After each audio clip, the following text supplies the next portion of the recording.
Mesdames et messieurs, bonsoir et bienvenue pour cette Unipop Art, Littérature et Cinéma. C'est l'avant-dernière soirée de la saison. Et vous avez pu le voir pendant le générique, nous sommes dans la configuration Unipop de ville en ville. Ce soir, nous avons le plaisir d'accueillir Entebin. Alors, je vais te passer le micro juste après. Alors, bien sûr, Entebin, vous le connaissez, hein, puisqu'il est co-directeur de la revue Positif, l'excellente revue de cinéma, qui est notamment partenaire du Festival du film d'histoire de Pessac. Mais Bin, il a aussi, bien sûr, écrit de nombreux livres de cinéma. Il a également été le commissaire général de plusieurs expositions de cinéma sur la comédie musicale, sur la musique au cinéma en particulier. Il est notamment l'auteur d'un dictionnaire du cinéma britannique qu'il a coécrit avec Jean-François Bayon, qui était avec nous ce soir et qui est également un habitué de l'Unipop.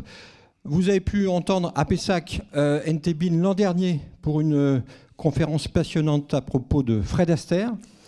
Mais vous le savez, Bin est un habitué, un des piliers de l'Unipop, on peut le dire, hein, il est là depuis le début. Et c'est bien de rappeler ses autres interventions. Il est venu déjà pour nous parler de Lubitsch, du muet au parlant, de Claude Sautet, des studios hollywoodiens, de Ingmar Bergman, de Jacques Prévert, de Mankiewicz et donc ce soir de Joseph Losey. Donc merci beaucoup, Bin, d'être revenu à Pessac et encore d'avoir répondu à notre invitation. Merci à tous. Bienvenue aussi à toutes les salles qui nous regardent. Exactement. Je suis impressionné. Je vais monter sur ma petite voilà, estrade. Tu peux monter Hop, comme voilà. tu veux. Alors, c'est vrai que le choix de Joseph Losey m'intéressait à plus d'un titre, notamment parce que venant de coécrire un livre, un dictionnaire du cinéma britannique, Joseph Losey, bien qu'il soit américain de naissance, a été l'un des maîtres du cinéma britannique moderne, après avoir été l'un des plus prometteurs parmi les cinéastes hollywoodiens de l'après-guerre, à la fin des années 1940, avant que la liste noire contraigne pour éviter de témoigner à la commission des activités anti-américaines, à l'exil, et notamment, bon, avec un passage en France, mais c'est bien entendu en Grande-Bretagne, qui l'a mené non sans au départ aléas et quelques errances, je dirais, où il a été obligé de signer quelques films sous des pseudonymes, pour éviter que ces films soient interdits de distribution, notamment aux États-Unis. Eh bien, il a ensuite entamé une deuxième carrière extrêmement prestigieuse en Grande-Bretagne pour, à la fin au fil des années 1970, se partager également avec une carrière française. Alors, ça va être très difficile de résumer une carrière de 30 films en 1h30. Je voulais avoir quand même des extraits assez significatifs et assez longs pour qu'on puisse un peu s'installer dans les films, dans cette ambiance très particulière. Il y a vraiment un ton Losey qui est d'autant plus difficile à définir que Joseph Losey il n'a jamais écrit lui-même ses scénarios. Il n'a jamais été crédité comme tel, mais il se les est appropriés et avec des effets de signature qui sont plus dans la mise en scène et au sens large, c'est-à-dire incluant tous les aspects visuels d'un film, tous les aspects aussi sonores ou même musicaux, je dirais, d'un film, mais aussi une manière très particulière de diriger les acteurs et les actrices.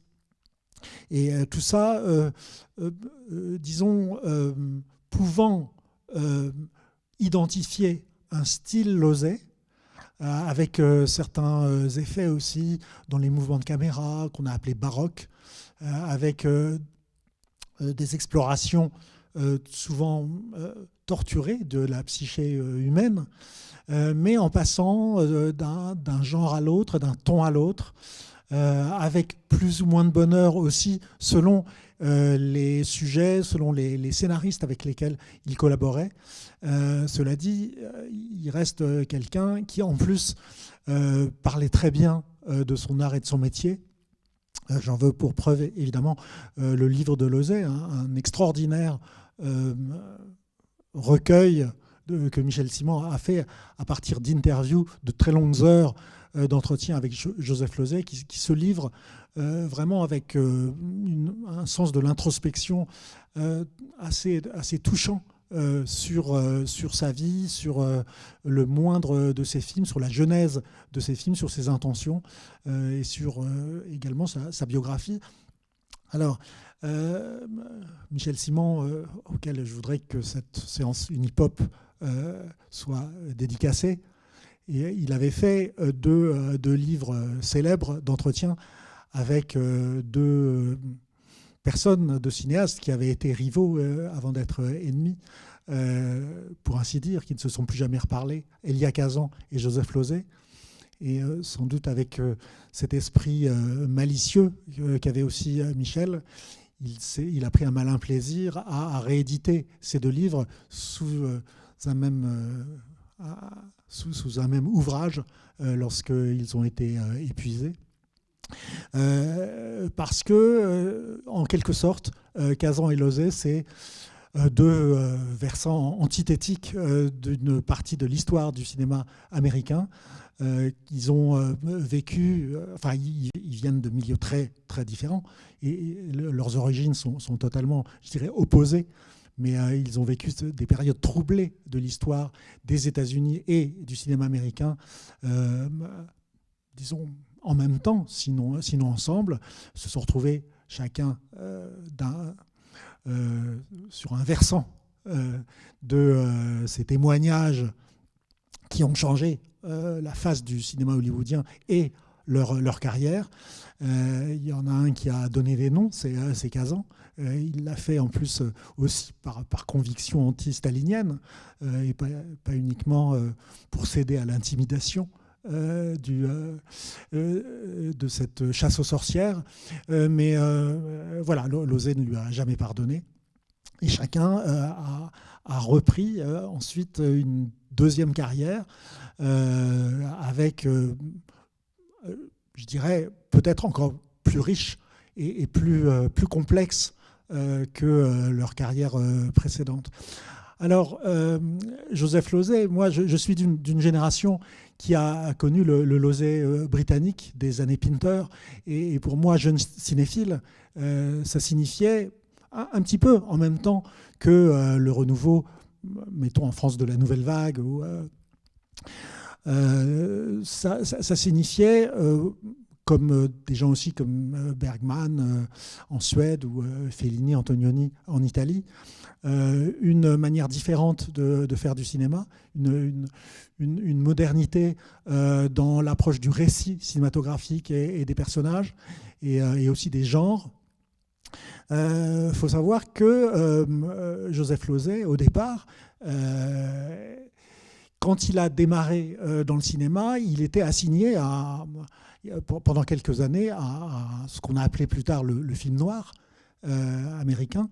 Et c'est je dirais les premières armes de Lauzet dans le cinéma hollywoodien classique, mais dans lequel il apportait une touche vraiment différente et personnelle et originale et audacieuse dans ces polars sociaux qui dévoilaient souvent la face sombre de l'Amérique.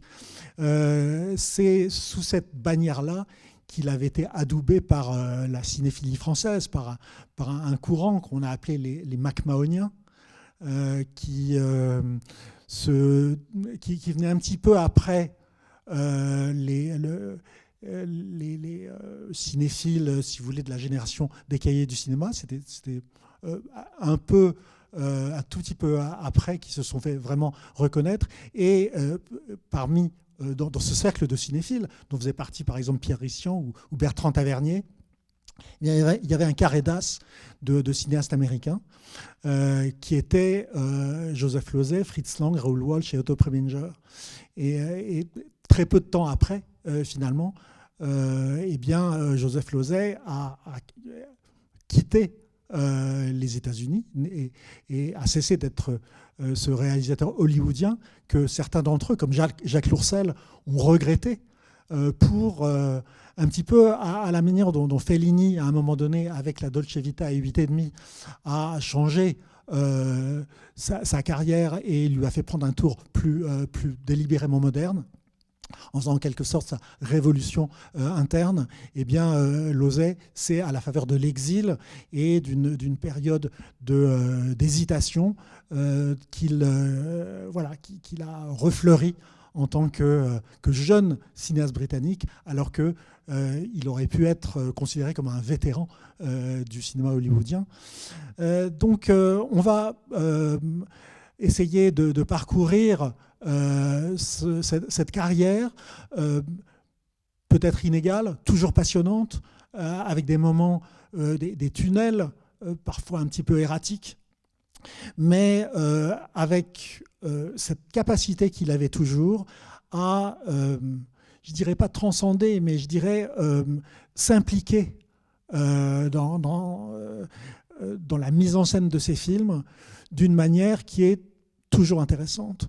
Et même lorsqu'on lui fournissait du matériau un peu en deçà de ses ambitions, ou qui tournait tout simplement pour pouvoir gagner sa vie, eh bien, il y avait toujours, dans les films de Losey, au moins quelques moments qui sont absolument, où je dirais son talent visionnaire de metteur en scène explosait. Alors parfois c'était à l'occasion de quelques séquences, souvent vers la fin du film. Il se trouve qu'il a aussi croisé la route de grands scénaristes et de grands collaborateurs artistiques qui lui ont permis de réaliser quelques chefs-d'œuvre. Alors, il y a une chose, un pan de sa carrière sur laquelle je vais passer assez vite, mais qui a été fondamental pour lui, c'est sa carrière théâtrale. Où pendant les années 30, il fait partie d'un groupe de metteurs en scène, parmi lesquels d'ailleurs des futurs cinéastes comme Elia Kazan ou Nicolas Ray, qui font leurs armes dans le théâtre de gauche engagé à New York. Et Losey, qui au départ se destinait à des études de médecine, a rapidement monté des pièces dans le cadre de ses études universitaires. Puis ensuite, le virus du théâtre a fait qu'il est engagé pour jouer des petits rôles, puis comme assistant metteur en scène, puis metteur en scène. C'est notamment à cette occasion-là qu'il va rencontrer Bertolt Brecht. Bertolt Brecht, dont il créera aux États-Unis la pièce Galiléo, et que bien plus tard, il adaptera pour l'écran. Je pense que l'influence de Brecht, et notamment de cette dichotomie entre l'implication du spectateur et l'importance du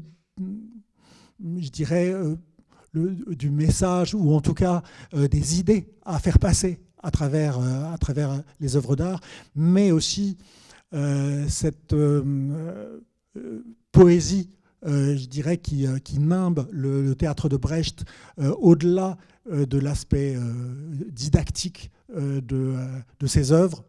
C'est quelque chose qui va profondément marquer Losey, y compris d'ailleurs la personnalité très brillante et exubérante de Brecht lui-même dans le travail.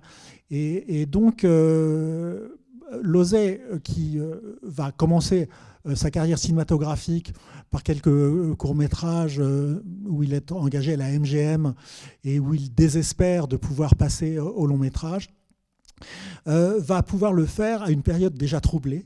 On est dans l'après-guerre. La chasse aux sorcières vient de commencer et Hollywood s'apprête à vivre disons des périodes de remise en question Les grands studios vont connaître plusieurs crises après la guerre, qui ne seront que accentuées par, d'ailleurs, cette... Ah, oui, par cette paranoïa anticommuniste qui touche de près tous ceux qui ont été inscrits, mais aussi les compagnons de route du Parti communiste américain. C'est dans ce contexte-là que Losey va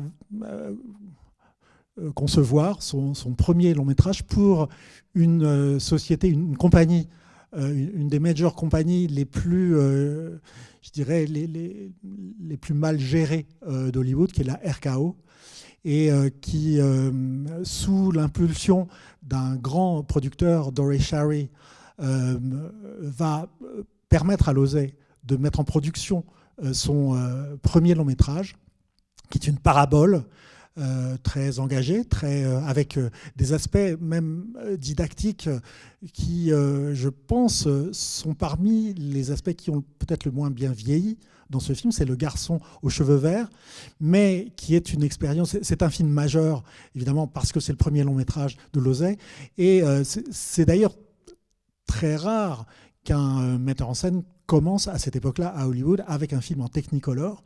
Mais voilà, il prépare le film avec un producteur.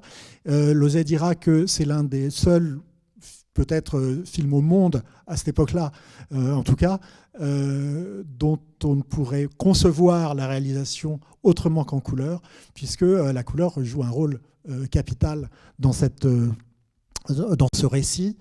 Je vais vous passer un extrait de ce film étrange, de cette fable qui parle de l'intolérance, de cette fable sur la différence, qui a un propos politique et pacifiste très marqué, qui est coécrite par Ben Bardsman, qui sera lui aussi sur la liste noire. Le film qui est réalisé avec un budget relativement modeste, mais tout de même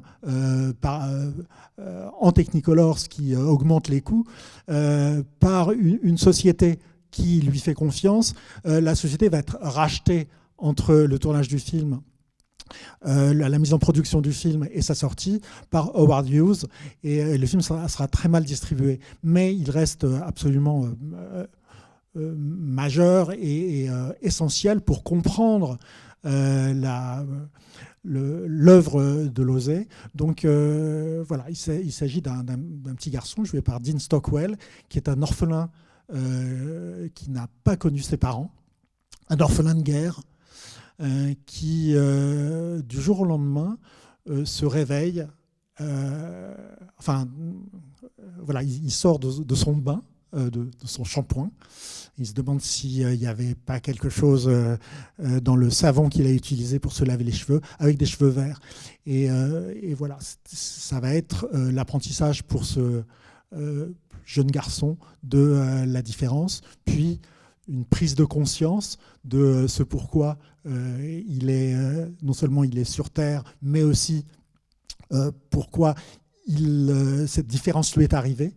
Elle n'est jamais expliquée rationnellement dans le film, mais voilà, c'est une fable d'initiation, comme Losey en parsèmera toute sa filmographie. Pour la première fois, il dirige un enfant. En l'occurrence, c'est un coup de maître. Et Losey a d'emblée des idées fortes pour mettre en scène visuellement son film, et notamment l'utilisation assez exceptionnelle du Technicolor. Il travaille de près avec les conseillers Technicolor de l'époque. C'est quasiment un film expérimental sur la couleur. Aucune couleur vive dans le film, à part la chevelure verte du garçon. Et qui se détache, y compris des autres nuances de vert qui sont celles de la nature, avec une reprise de ce tube de Nat King Cole, Nature Boy, et ce vert qui peut revêtir différents sens métaphoriques qui sont énoncés à mesure que le film avance.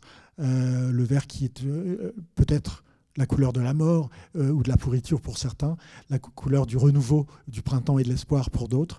En tout cas, une couleur d'une différence que ce jeune garçon va être amené à assumer dans son film. Un petit extrait de 3 minutes. Voilà, il se fait chambrer par ses camarades de classe et les adultes ont du mal à gérer cette situation, comme vous le verrez, avec cette enseignante, cette prof qui fait la classe et essaye d'aider le jeune héros. Et vous allez voir cette tache verte au milieu de l'image, et tout le reste du film est quasiment pas monochrome, mais désaturé, de manière à ce que la couleur ressorte encore mieux. Un petit extrait du garçon aux cheveux verts, c'est 1948.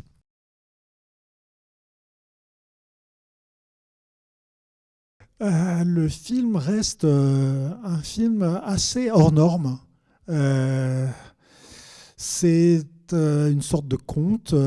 C'est un film qui n'appartient pas à un genre bien défini.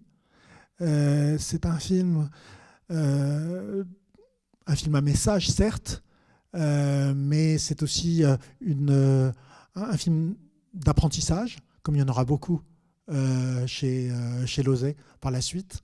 Le regard de l'enfance sur le monde des adultes, mais aussi le mal que peut faire le regard des adultes sur un enfant en devenir, l'acceptation de la différence, qu'à un moment donné, qui nous fait souffrir, mais qu'à un moment donné, on est amené à assumer, et qui, une fois qu'on l'a assumé, nous rend plus forts que les autres. Voilà des thèmes qui se retrouveront dans toute la carrière de Joseph Losey. Alors, très vite, Joseph Losey va se spécialiser dans ce genre qui va justement donc faire de lui l'idole des cinéphiles, et notamment en France. Je vais vous montrer 2 extraits de films noirs, films criminels américains de la première partie de la carrière de Losey.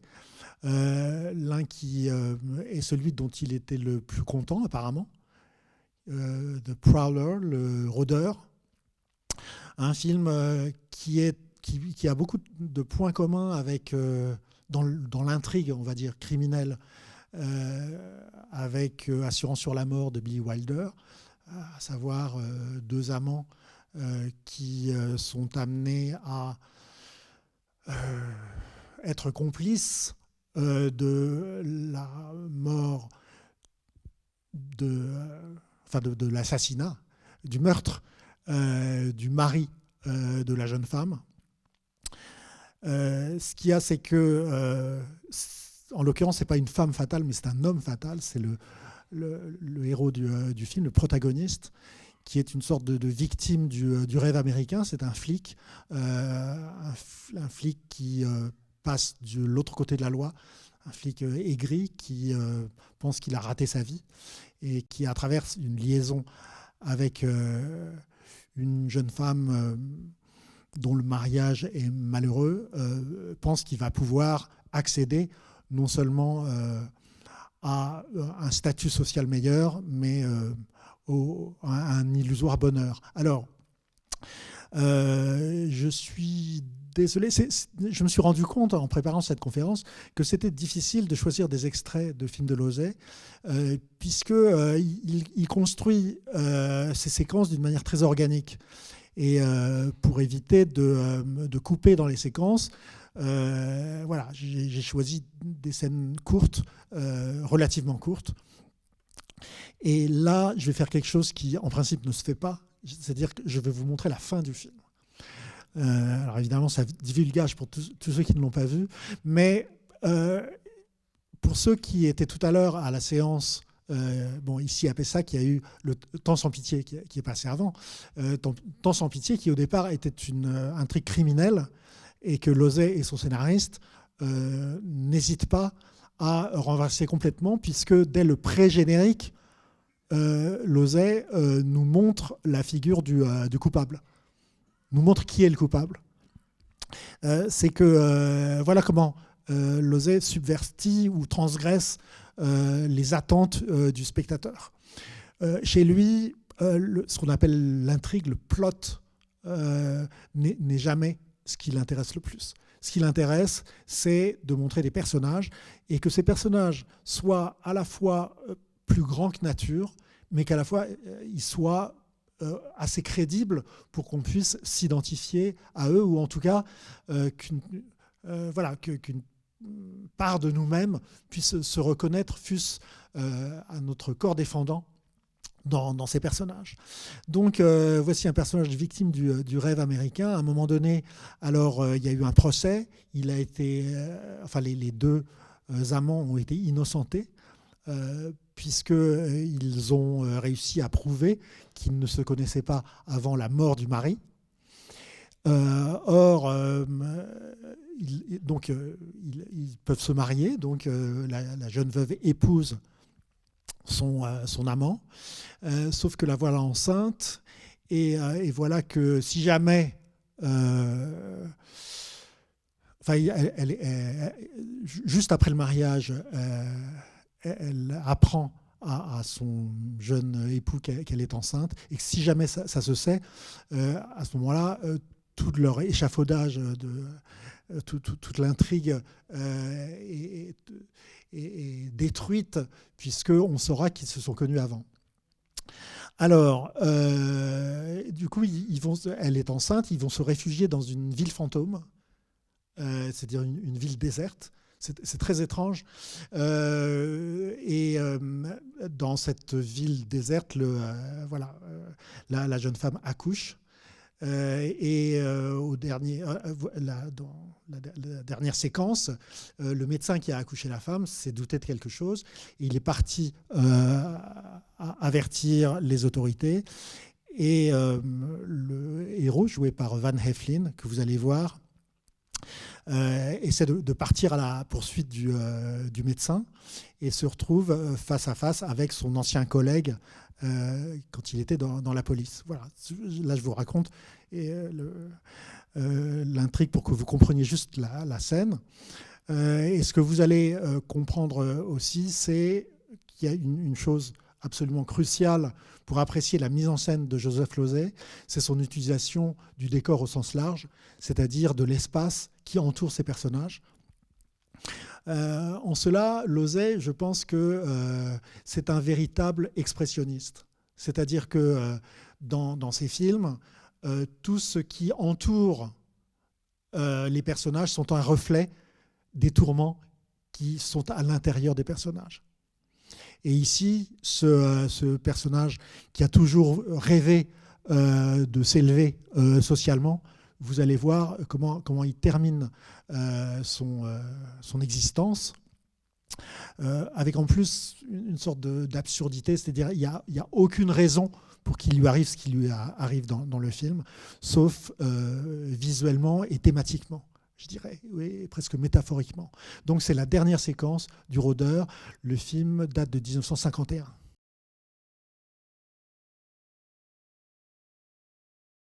Voilà, les dernières séquences dans les films de Losey sont souvent des séquences chocs.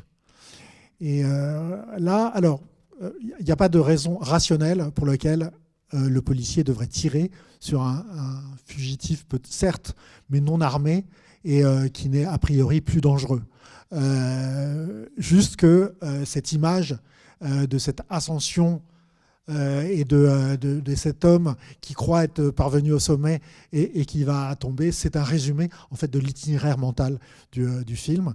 Et ensuite, vous avez ce panoramique vers cette ville fantôme qui est quasiment une représentation du vide interne qui ronge ce personnage, avec son épouse qui est comme ça coincée dans l'espèce de petite dans la maison abandonnée là, et surcadrée par une vitre, un cadre dans le cadre qui l'empêche de sortir. Chez Losey, voilà, l'utilisation du décor au sens large, du décor naturel souvent, ou du décor construit, est un reflet de ce qu'il veut nous raconter thématiquement, bien mieux qu'il ne le ferait par des explications longues et oiseuses. Cela dit, Losey, c'est aussi quelqu'un qui a un point fort, un atout qu'il a acquis dans ses années de théâtre, et sans lesquels il dit que jamais il ne serait parvenu à ce point, à la direction d'acteur pour laquelle il est devenu célèbre. Et je vais vous montrer maintenant un extrait qui, contrairement à l'extrait précédent, est très simple. C'est un plan séquence fixe, mais pour vous montrer les prodiges que Losey peut arriver à faire avec un comédien. L'acteur, c'est David Wayne, un acteur qui était à l'époque qui était peu connu, qui s'était fait connaître à la scène en jouant dans une comédie musicale qui s'appelait Finian's Rainbow, et auquel Losey, dans cette commande, puisque c'est un projet qu'on lui a proposé alors qu'il devait gagner sa vie, engage ce comédien inconnu. C'est un film qui lui vaudra beaucoup de critiques négatives parce qu'il a osé toucher à un autre film dont c'est le remake et qui lui est un classique de l'histoire du cinéma. C'est le remake par Joseph Losey de M. le Maudit, qui est un film extraordinaire. Alors évidemment, Fritz Lang lui-même a dénigré, n'a jamais vu, je crois, le film de Losey, mais c'est beaucoup plaint que les Américains, que le producteur Nebenzahl, qui avait les droits du film d'origine, en ait produit le remake. Cela dit, c'est absolument passionnant de confronter les deux films. Le M. le Maudit de Joseph Losey est un vrai film noir, et c'est un film d'un expressionnisme qui est différent de celui de Lang, plus introspectif, presque psychanalytique. Et c'est un film à la mise en scène au noir et blanc éblouissant qui est tourné dans des décors naturels de Los Angeles. Mais c'est moins l'utilisation des décors que de la direction d'acteurs dont je voulais vous parler à propos de cet extrait, relativement court. C'est le monologue final du tueur. Alors, tout le monde se souvient du film de Fritz Lang. Vous n'avez peut-être pas vu le remake de Losey. Un assassin de petite fille qui est recherché par la police, mais étant donné les troubles que cette quête et ces enquêtes apportent dans le milieu des gangsters, des hors-la-loi, eh bien, les hors-la-loi décident de faire leur propre chasse à l'homme et retrouvent le tueur avant la police et le soumettent à une sorte de procès qui, évidemment, prend une teinte étrange. Tout le monde a souligné à quel point le film de Fritz Lang, au début des années 1930, faisait écho à la situation politique de l'Allemagne de cette époque-là. Eh bien, la paranoïa qui plane sur le milieu hollywoodien avec la chasse aux sorcières, ce qu'on a appelé ensuite le maccarthisme à cette époque-là, donne une résonance étrange à ce remake de M. le Maudit. En tout cas, David Wayne, un plan unique, une prise unique. Losey a dit lui-même que c'est la seule fois dans sa carrière où, à la fin d'une prise, toute l'équipe a applaudi. David Wayne, hallucinant. Aucune sécurité ensuite. Il y avait eu des répétitions avant, mais une seule prise. Un plan séquence dans le garage, donc, où M, le tueur, a été capturé par les gangsters et leur fait face. Alors, il y a une sorte de parodie d'avocat ivrogne qui, en fait, laisse la parole à l'accusé. Voici David Wayne à la fin décidément je vous divulgage les fins, mais enfin bon, de M. le Maudit, 1951, la même année que Le Rôdeur.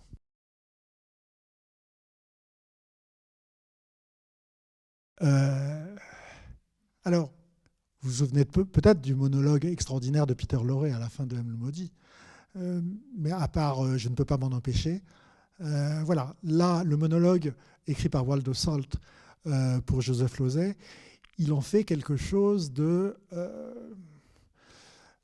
terrifiant, extrêmement humain.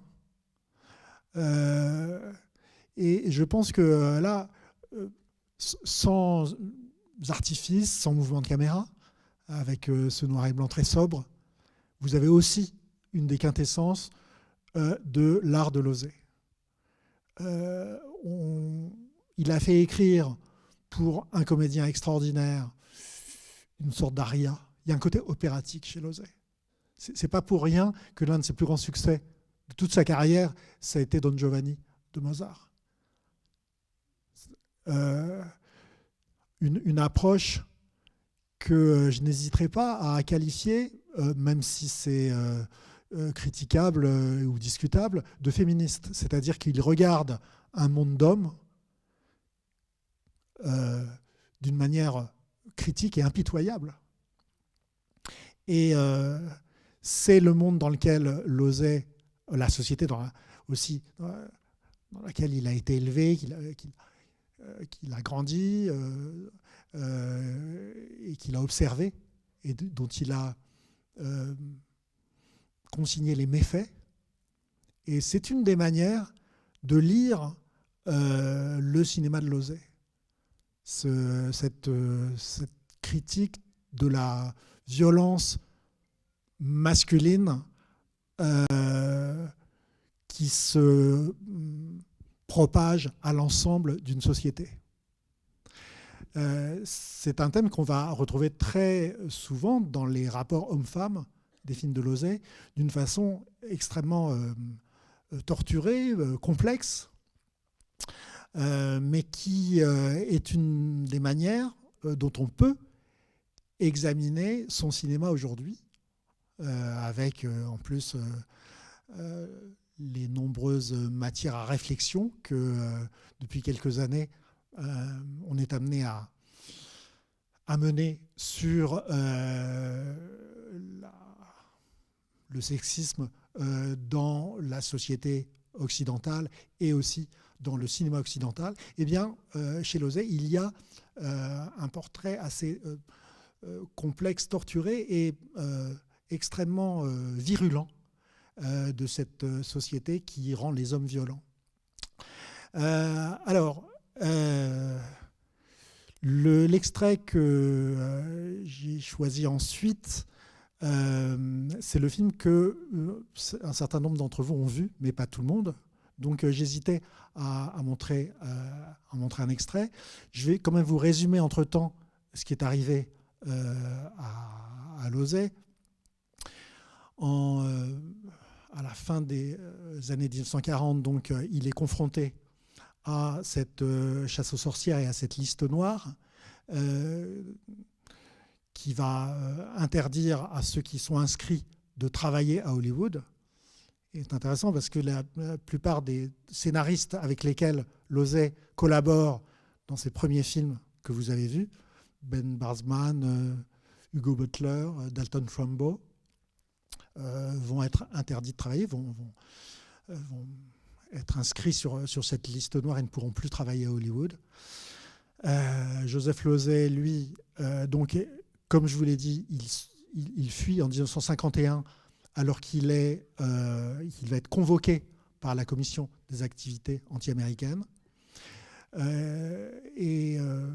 Donc il part pour Londres. Entre-temps, il va signer un film, il va tourner un film en Italie avec Paul Muni,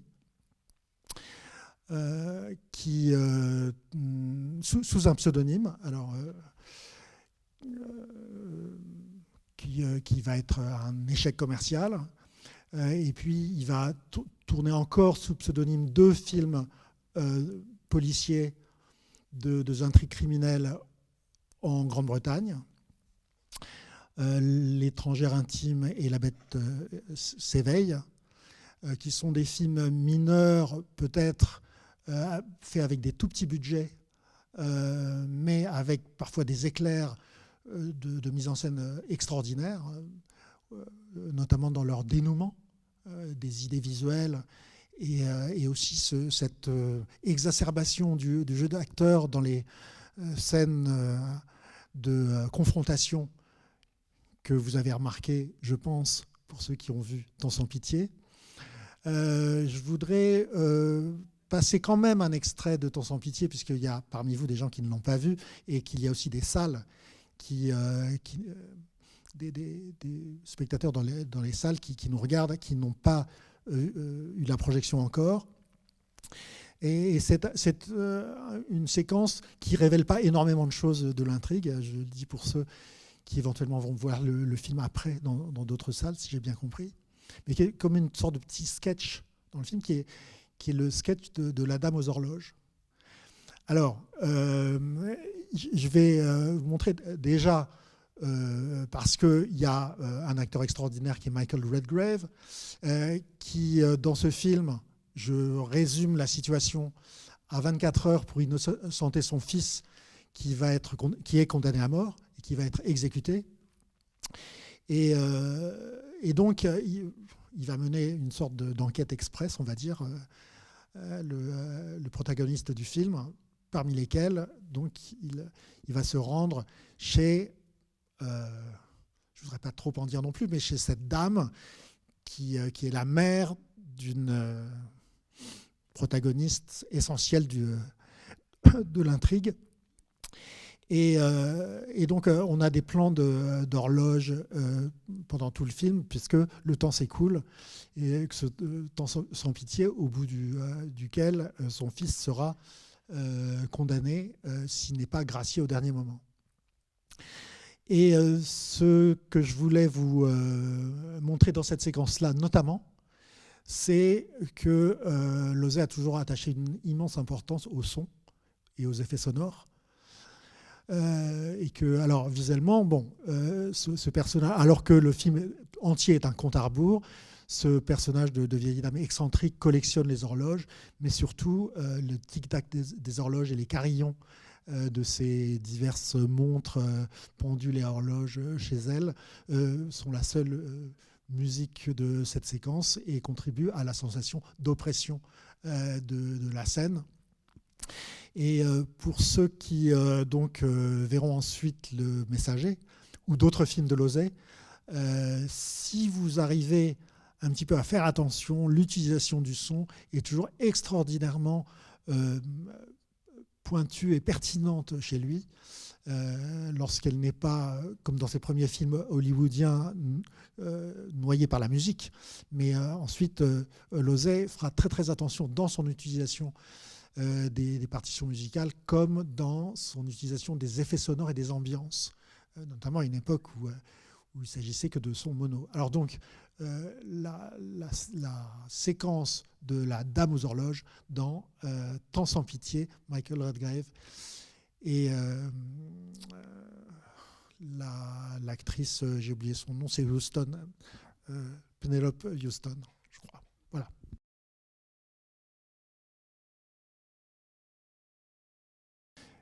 Donc c'est comme un petit sketch en fait dans le film, qui révèle une des quelque chose dans l'intrigue. Voilà. En fait, la liaison de Mrs. Stanford avec le fils qui doit être pendu. Voilà, l'air de rien, cette idée des horloges, qui est déjà une idée visuelle, bien sûr, mais la manière dont Losey conçoit tout le décor, avec chaque accessoire, même une sculpture sur la cheminée, toutes les photos de jeunesse de cette femme, c'est Renée Houston, l'actrice. Voilà, pas Pénélope, c'est de la critique, ça. Et bien entendu, cette bande-son en crescendo avec les tic-tac, les sonneries et les carillons. Voilà. Losey dira aussi qu'il était obsédé par les sonneries de cloches d'église. Il en mettra énormément dans ses films et elles veulent toujours signaler quelque chose lorsqu'il les utilise. Ou notamment quand on pense à accidents, quand on pense au bruit des accidents dans les films de Losey. Il y a beaucoup d'accidents dans les films de Losey. Voilà. Alors, on passe à la carrière maintenant britannique de Losey, qui est, alors on est en 1957, qui est sur le point de donner lieu à voilà, une véritable explosion créative pendant une quinzaine d'années, qui commence avec Temps sans pitié, qui va se poursuivre avec notamment L'enquête de l'inspecteur Morgan l'année suivante et Les criminels, qui sont deux films majeurs. Et ensuite, une production française, un film mal aimé de la filmographie de Losey et de Losey lui-même pour différentes raisons. Mais c'est moi un film que je considère comme majeur, qui est Eva. Alors, je vais vous montrer, c'est aussi vers la fin du film Eva. Eva, c'est d'après un roman de James Hadley Chase, un roman de la série noire. Et c'est l'histoire d'une relation sexuelle sadomasochiste sur le schéma de la femme et le pantin, entre une sorte de courtisane ou prostituée de luxe qui est jouée par Jeanne Moreau, et ce qu'elle fait subir à un écrivain joué par Stanley Baker, qui s'avère d'ailleurs être un écrivain plagiaire. Et le film, c'est la lente désintégration d'un homme qui paraît extrêmement solide et costaud dans les mains d'une femme fatale, mais d'une femme fatale d'un genre moderne. C'est-à-dire que Losey porte sur ce regard un rôle porte sur ce couple un regard qui n'est pas moralisateur, qui est très analytique et qui est extrêmement ironique, comme le jeu de Jeanne Moreau. Donc voilà, Losey avait traité d'un sujet similaire dans un film qui s'appelle Gypsy, The Gypsy and the Gentleman, l'histoire d'un homme consumé et perdu par une passion amoureuse dévorante, dans un film gothique qui est un film de genre assez éblouissant, mais vous avez en Eva son versant résolument moderne, on pourrait dire froid, mais je dirais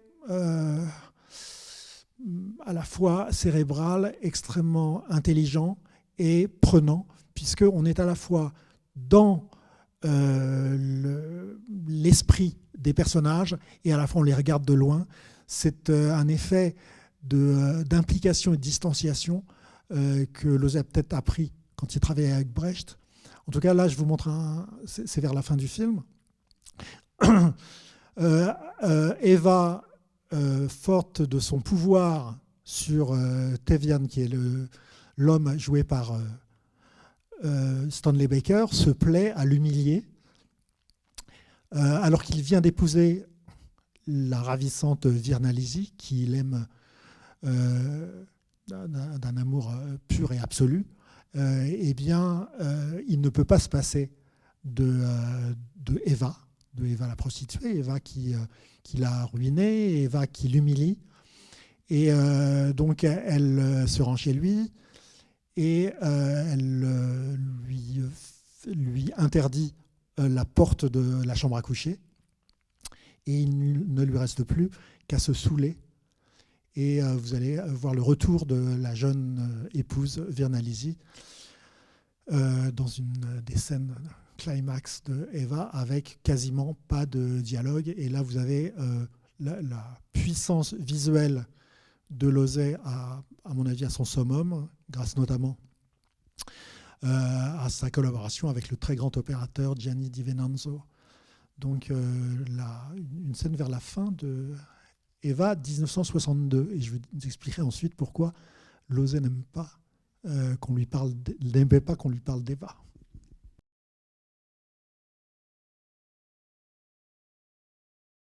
Alors pourquoi est-ce que Losey a gardé un très mauvais souvenir de ce film? Eh bien parce que le film que Losey a livré à ses producteurs, les frères Hakim, faisait 2h40 et que à la suite d'un contrat malencontreusement signé, il n'avait pas le final cut et que le film a été réduit d'1 heure dans la version qui a été exploitée et qui a conduit Losey à quasiment renier ce film qui existe dans quelques versions éditées en vidéo, dans une version un peu plus longue qui fait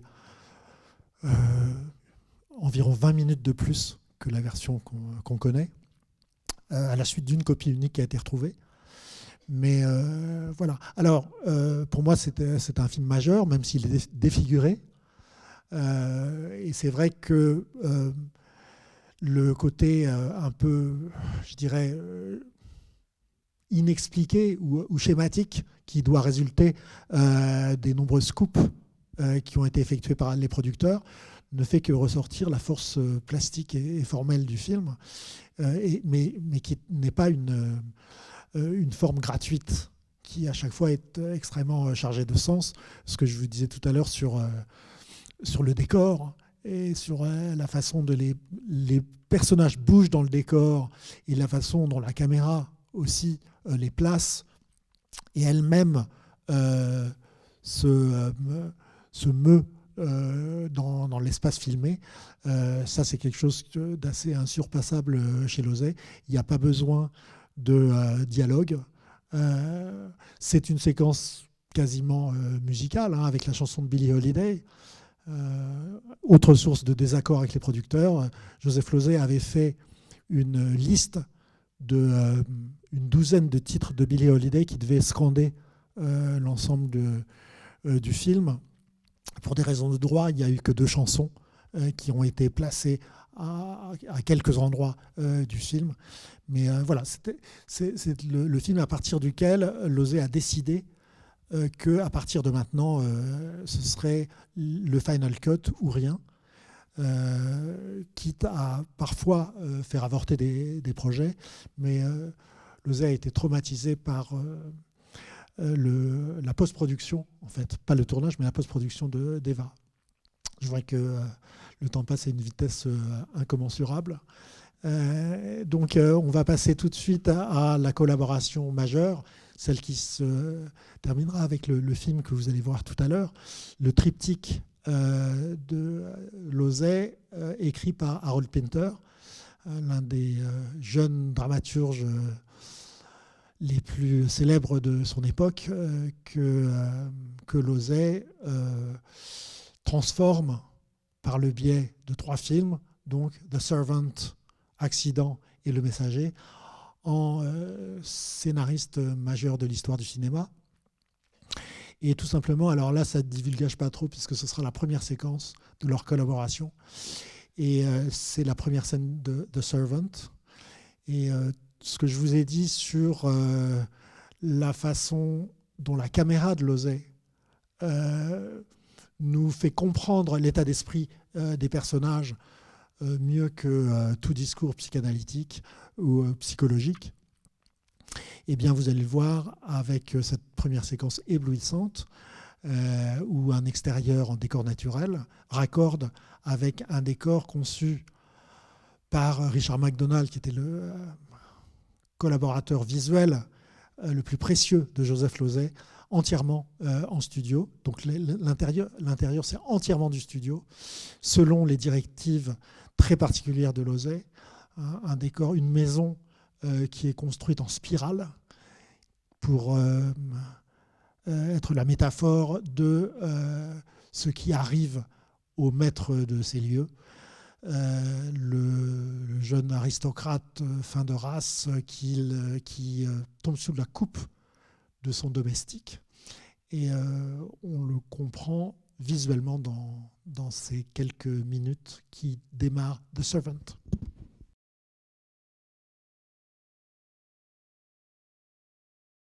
Voilà. Et on comprend qui va être le maître et qui va être l'esclave, visuellement. Alors, on a presque plus de temps, c'est horrible, hein. Je vais passer des extraits, mais vous allez maintenant les regarder avec le petit avertissement que je vous ai donné sur voilà, l'Osée. La caméra est un personnage qui filme un autre personnage, c'est le décor. Et dans ce décor, il y a les personnages que l'Osée nous montre. Et tout ça forme un tout. C'est un cinéaste très organique. Alors, une séquence d'un jeu de société assez étrange, une variation du rugby dans Accident, où le professeur d'université joué par Dirk Bogarde est invité dans cette grande famille par son rival joué par Michael York et élève, un rival pour les beaux yeux, si j'ose dire, de Jacqueline Sassard, qui sème le trouble, l'étranger qui vient semer le trouble dans un monde social très hiérarchisé.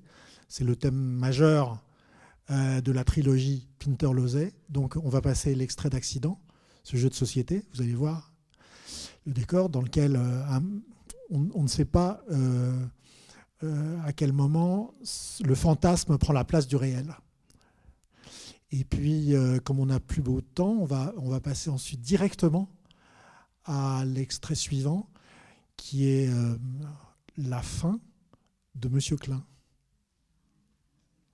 Alors, et là, de la même manière, comment le piège se referme autour de Alain Delon dans le rôle de Monsieur Klein, donc ce profiteur de guerre pendant l'occupation, ce négociant en art, qui a un double juif, et qui va petit à petit, comme malgré lui, s'identifier à son double au point de se faire rafler à la grande rafle du Veldiv dans la dernière séquence de Monsieur Klein, avec cette idée géniale qu'a eu Lauzet, je crois, au montage, de faire revenir en voix off l'une des premières conversations lorsqu'il extorquait une œuvre d'art à un client juif. Et puis ensuite, si on a le temps, on passera un tout petit extrait de Don Giovanni. Voilà. Alors là, donc, à la suite, ça va vous faire bizarre d'ailleurs, le jeu de massacre dans Accident, et puis la fin de Monsieur Klein, même avec le début du générique.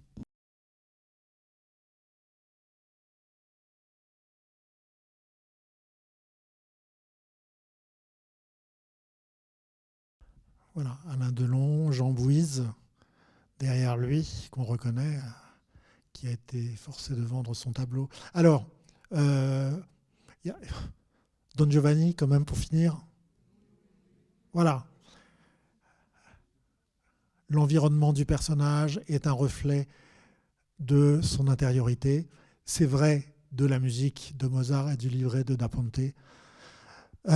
Donc, voilà, un autre exemple de l'expressionnisme selon Joseph Lauzet. On va passer l'extrait court, parce qu'il y a un extrait court, un extrait long, parce que j'avais un peu prévu la chose. Donc, si vous avez bien vu l'extrait court, en fait, il n'y a rien à expliquer vraiment, puisque c'est le début de l'opéra de Mozart, juste après l'ouverture. Cette ouverture extraordinaire où Don Juan fait visiter à ses invités une verrerie, une soufflerie de verre qui préfigure évidemment l'enfer. Et là, c'est la première séquence éblouissante mais très sombre. Donc c'est le début de l'opéra de Mozart, c'est le début du film de Lauzet tourné entièrement en décor naturel, avec José Van Damme dans le rôle de Leporello, et puis ensuite, assez brièvement, Anna Moser en Anna, et Don Giovanni Ruggiero Raimondi, le tout début, les 3 premières minutes.